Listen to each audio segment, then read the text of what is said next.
तो हमने कहा कि आप नमः शिवाय करें, इस पंचाक्षर को करें आप, इससे आपके लौकिक कष्ट भी कम होंगे और थोड़ा मन भी आपका शिवगामी होगा, शिव की ओर चलेगा। नमः शिवाय करने का तो दो ही तरीका है। एक, आप किसी माला पे कर सकते हैं 108 बार। दूसरा, सांस प्रश्वास भी एक माला है। माला कई तरह की होती है, कमल गट्टे की भी होती है, रुद्राक्ष की भी होती है, किसी चीज़ की हो सकती है, तुलसी की भी होती है। सांसों की माला भी माला ही है। हमारी आपकी सांस चलती है ना, ये 24 घंटे में 27,600 बार चलती है, जैसा मुझको याद है। यानी सांसों की भी माला है। सांसों की माला पर मंत्रों का आवागमन, मंत्र आए और गए, आवागमन देखा जाता है। तो नमः शिवाय जो आपका शिव का पंचाक्षर मंत्र है, आपके गुरु का मंत्र है, उसको सांसों पर चढ़ाइए, नमः और शिवाय सांस से जाने दीजिए। ये आप जब याद पड़े 5 बार, 2 बार, 3 बार अपने गुरु को प्रणाम करिए नमः शिवाय से। खिचड़ी मत करिएगा। बहुत लोग करते हैं क्या कि सांस पर भी कर रहे हैं और माला पर गिनती भी कर रहे हैं। मैंने स्टेशन जाने के लिए एक टांग रिक्शा पर रखे, एक टांग बस पर रखे, साले चितरा नहीं जाएगा। आप बताइए, हमको अभी स्टेशन जाना है, कल जाना है स्टेशन, हम एक टांग रखे टेम्पो में, एक टांग रखे बस में, तो मेरा क्या हाल होगा? अरे कोई एक ही सिस्टम ना अप्लाई कीजिएगा। जब मन करे आप टेम्पो से जाइए, मन करे बस से जाइए, दोनों पर एक के साथ कैसे चढ़िएगा? ठीक उसी तरह से सांसों पर अगर मंत्रों का जप होगा, उसकी गिनती नहीं होती। गिनती तो किसी की नहीं होती। रुद्राक्ष के माला की भी गिनती नहीं होती, क्योंकि गिनती किया हुआ है, तो गिनती कौन सी कर रहे हैं? अरे भैया 108 बार माला में डाला हुआ है ये बीड्स, इसको अंग्रेजी में कहते हैं दाना, तो उसको गिनती कौन सी कर रहे हैं? नमः शिवाय 108 बार, वो तो गिनती किया हुआ है। सांस आपकी गिनती की हुई है, ये 24 घंटे में इतनी ही बार चलेगी, तो गिनती नहीं करनी है। न माला पर गिनती करनी है, न सांस पर गिनती करनी है। अरे नमः शिवाय करना है, तो माला और सांस की खिचड़ी मत बनाइएगा। एगो टांग टेम्पो पर, एगो टांग बस पर, ये माफिक चलबे नहीं बाबा, ये नहीं चलेगा।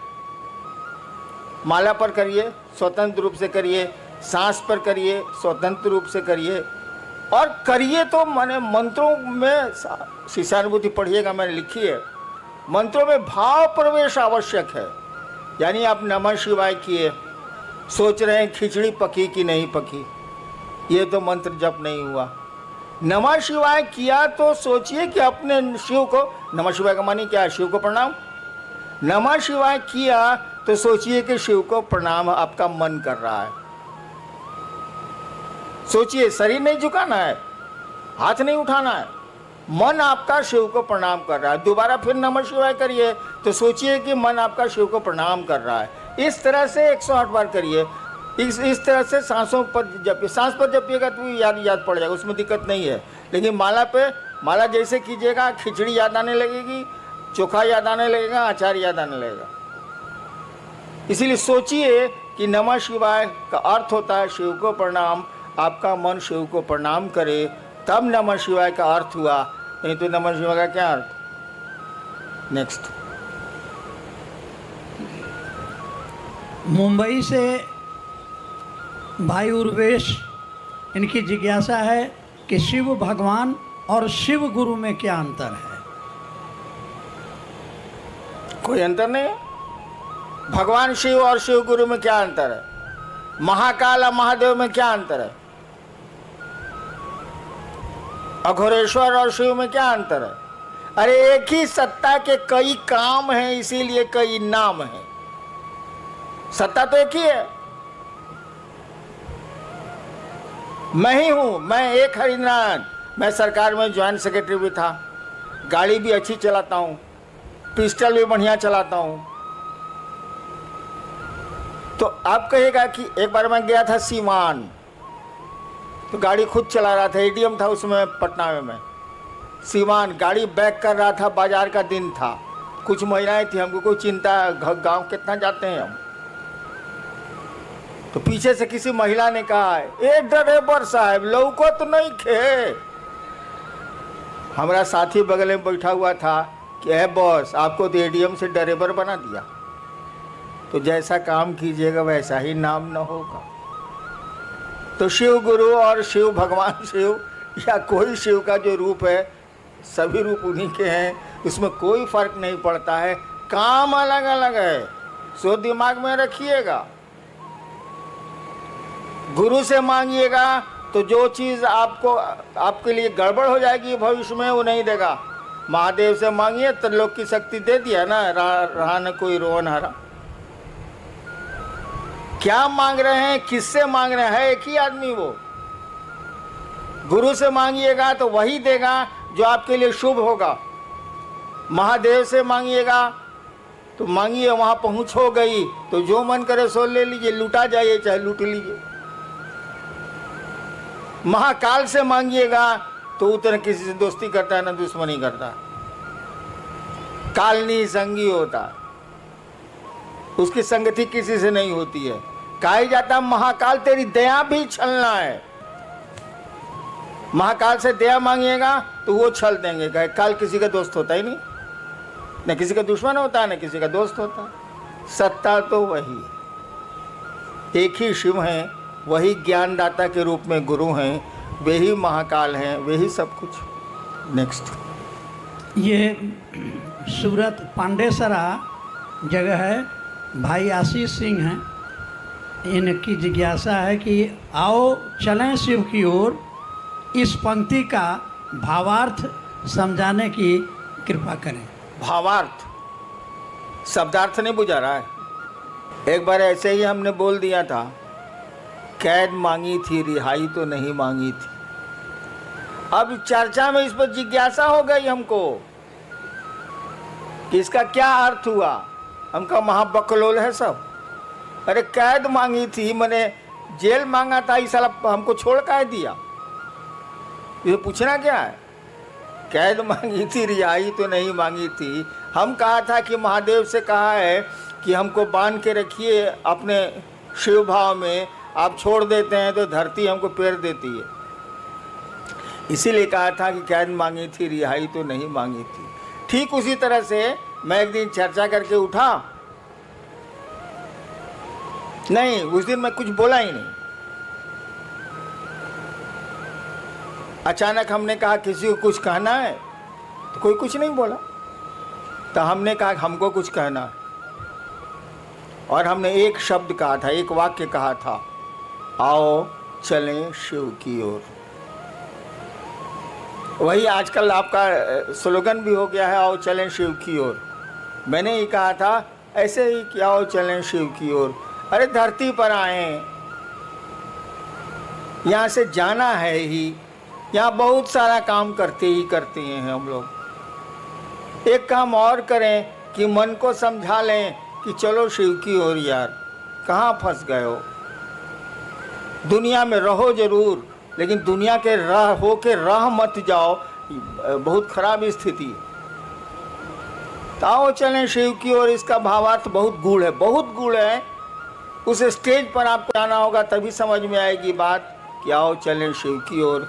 एक सुदूर क्षितिज से आती हुई मध्यम मध्यम आवाज़ है जो इंसान को बोल रही है, आओ चलें शिव की ओर। उस आवाज़ को कोई सुन पा रहा है, कोई नहीं सुन पा रहा है। नेक्स्ट, मुंबई से हैं भाई रामनाथ ठाकुर जी।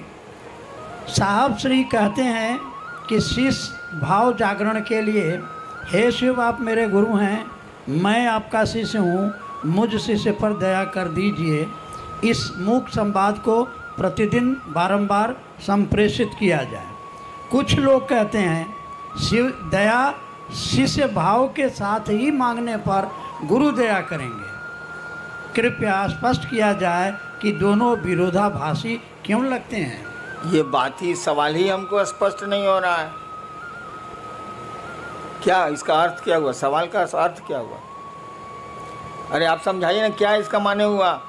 एक पक्ष कह रहा है कि गुरु से दया मांगिए, प्रतिदिन संप्रेषित कीजिए। दूसरा व्यक्ति कह रहा है कि जब तक आप भाव से नहीं मांगिएगा आपको दया नहीं मिलेगी। इतना ही बात ना है। जी जी। सुन लिया ना, एगो साधु जी थे, तो उनको गांव वाला लोग बुलाया कि आइए, बड़ी दिन से आप गांव के बाहर रहते हैं पहले के ज़माने में, आज गांव में के आपके सम्मान में एगो प्रीति भोज देंगे, मैंने खाने पीने वाला प्रीति भोज। आप नहीं दे रहे हैं हमको, लेकिन उस साधु को दिया था। आया तो साधु आया तो कुछ तो सवाल जवाब होबे न करेगा। तो कुछ लोगों ने पूछा कि बाबा बताइए, भगवान है कि नहीं है? तो साधु बोला कि कौन लोग कहते हैं कि भगवान है, जरा हाथ उठाएं। तो हाथ उठा कुछ। कौन लोग कहते हैं कि भगवान नहीं है, वो लोग हाथ उठाए। तो कुछ लोग हाथ उठाया। कहा कि आप लोग दोनों आपस में समझा लीजिए, हम जाते हैं। तो दो तरह का बात, तब दो तरह का बात है, दोनों आपस में समझा लीजिए, हमारी क्या जरूरत है भाई साहब? क्या सवाल है? वही है कि दया के साथ अरे बेवकूफ, वो सब आपको नहीं बोल रहे हैं, हम भी वही हैं, प्रश्नकर्ता को बोल रहे हैं। अरे भाव क्या है भाई?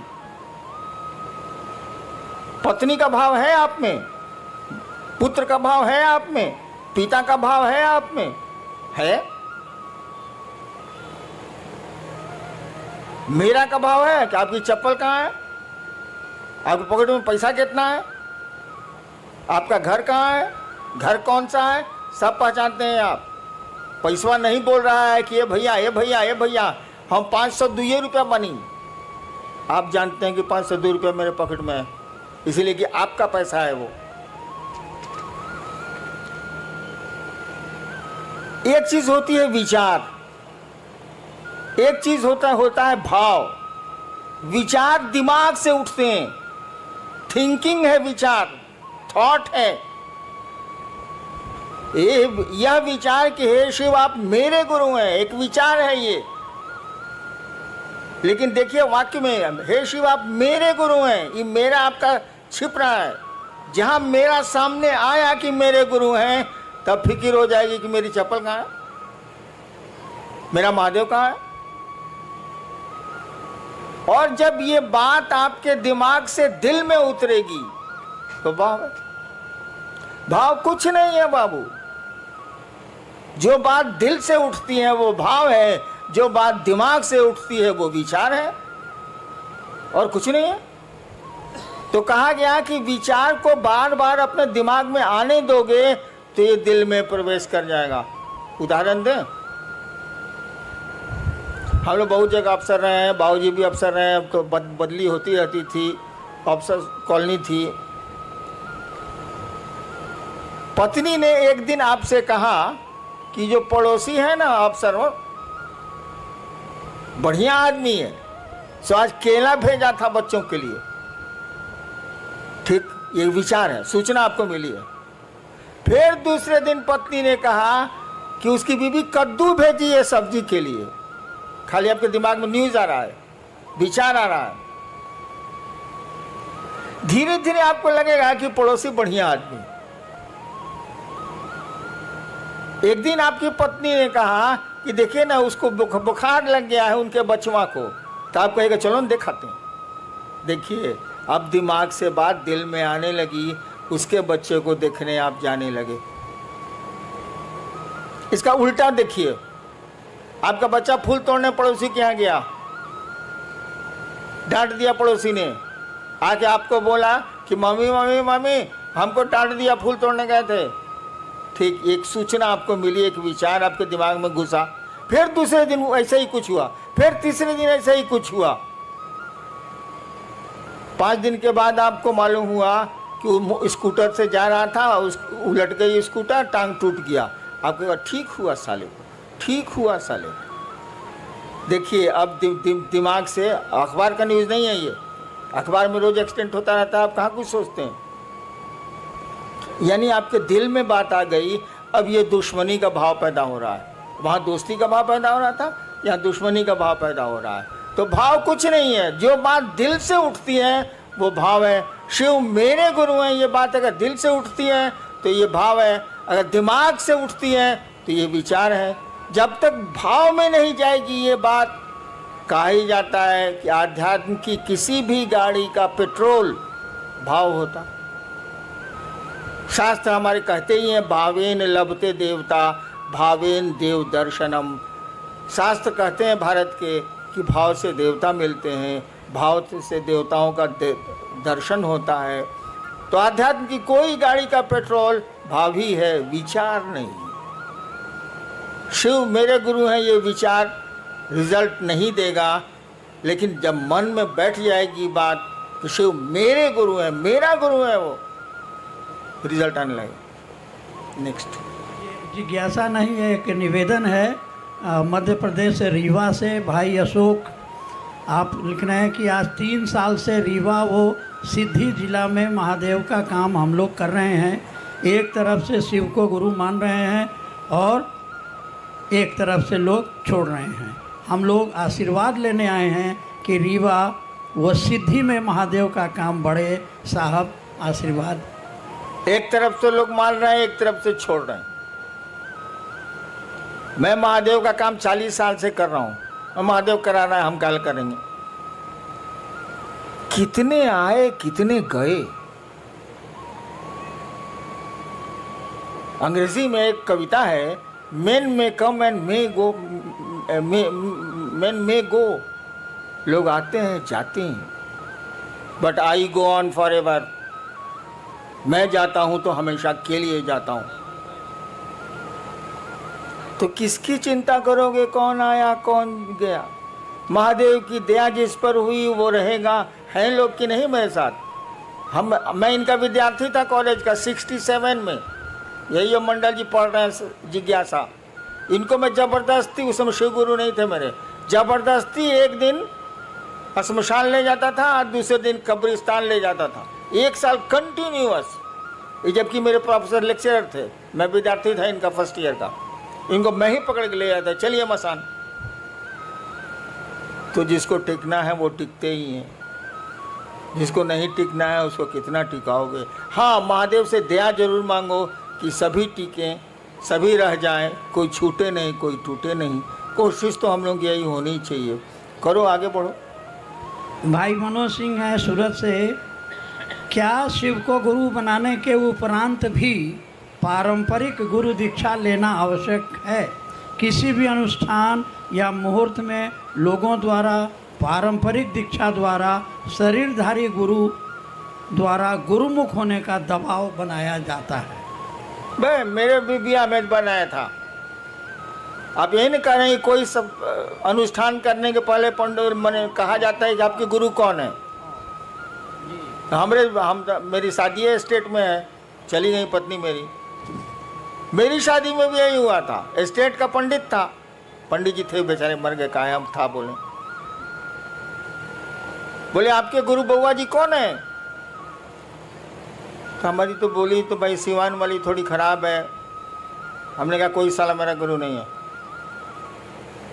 तो लोग बका गया कि लड़का है ब्याह के मंडप पर बैठा हुआ, कहता है कोई साला मेरा गुरु नहीं है।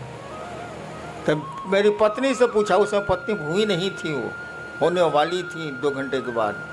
पत्नी से पूछा कि आपके गुरु कौन है? बोले कोई नहीं।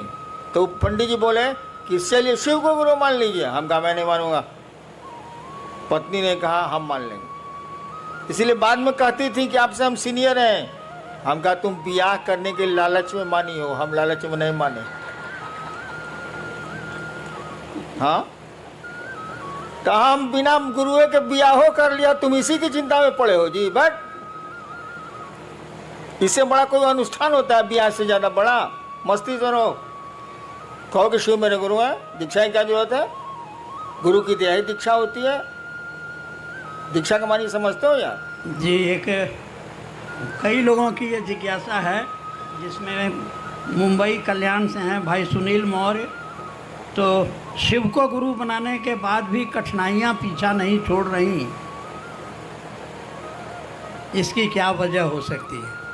एक तो आप नमः शिवाय अगर ठीक से करते हैं, 108 बार अगर माला पर करते हैं, माला 108 की होती ही है, या टुकड़े टुकड़े में सांस पर नमः शिवाय से अपने गुरु को प्रणाम करते हैं, तो बाधाएं कम हो जाएंगी, कठिनाइयां कम हो जाएंगी। नमः शिवाय आपके कष्टों को कम करने की का बहुत सुंदर मेडिसिन है, औषधि है वो, उसको करिए।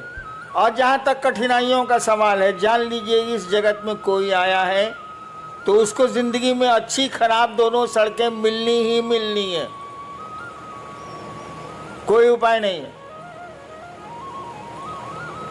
आपकी ज़िंदगी के रास्ते उबड़ खाबड़ मिलेंगे ही मिलेंगे, अच्छे 4 लेन भी मिलेंगे उसमें, लेकिन ज़्यादा खतरा यही है कि उसमें उबड़ खाबड़ ही रास्ते मिलेंगे आपको ज़िंदगी में। चलना तो पड़ेगा ही पड़ेगा। होशियारी इतनी ही है कि सवारी बढ़िया कर लीजिए। अगर ट्रैक्टर से जा रहे हैं उबड़ खाबड़ में तो कमर टेढ़ी हो जाएगी, स्कॉर्पियो से चले जाइए तो कमर नहीं टेढ़ी होगी, खाली जर्क महसूस होगा। तो ज़िंदगी के रास्ते तो उबड़ खाबड़ मिलेंगे, सवारी ठीक कीजिए, शिव की सवारी लीजिए, जर्क तो उसके बाद भी महसूस होगा लेकिन कमर टेढ़ी नहीं होगी। रास्ते नहीं बदले जा सकते, सवारियां बदली जा सकती हैं। शिव की सवारी ले लो, शिव यान ले लो, यान माने सवारी, शिव यान ले लो, वायुयान, शिव यान ले लो, निकलते चलो निकलते चलो। थोड़ा बहुत तो जर्क लगता ही लगता है, अच्छी सड़क मिलेगी तो नहीं लगेगा। जीवन में कठिनाइयाँ आएंगी ही आएंगी। धरती पर जो भी आया है आज तक परेशानियों में रहा है वो, और उसमें उसने काम किए हैं। पहाड़ों पर वो चढ़ते हैं जिनको चढ़ना होता है, नहीं तो सीढ़ियां भी पहाड़ होती, इंसान के लिए सीढ़ियां भी पहाड़ होती हैं। और कोई है जो एवरेस्ट पर भी चढ़ता है और जिसका नाम होता है शेरपा तेंजिंग, दुनिया जानती है उसको। और कुछ लोग मिलेंगे कि आपके घर नहीं आ सकेंगे, एक पहला मंजिल पर आपका रहने का है, बड़ी दिक्कत है। कुछ लोग सीढ़ियों को पहाड़ बनाते हैं, कुछ लोग पहाड़ को सीढ़ियाँ इन इसीलिए इन चीज़ों से नहीं घबराना है। परेशानियाँ हो आगे बढ़ो, शिव की ओर बढ़ो, तभी मज़ा है, तभी किसी रिजल्ट का मज़ा है, नहीं तो कुछ मज़ा वजह नहीं। चलना चाहिए क्या? आयोजक गण क्या मुझको अनुमति देंगे? चलिए भाई, सूरत का ये शिव गुरु महोत्सव, बैठिए आप लोग।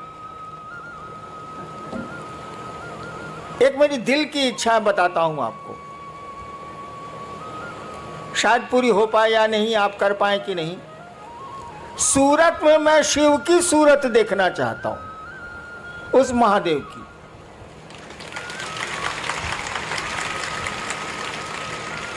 जैसे सोमनाथ है ना, सूरत में भी मैं शिव की सूरत देखना चाहता हूँ, लोगों के दिलों में शिव को देखना चाहता हूँ।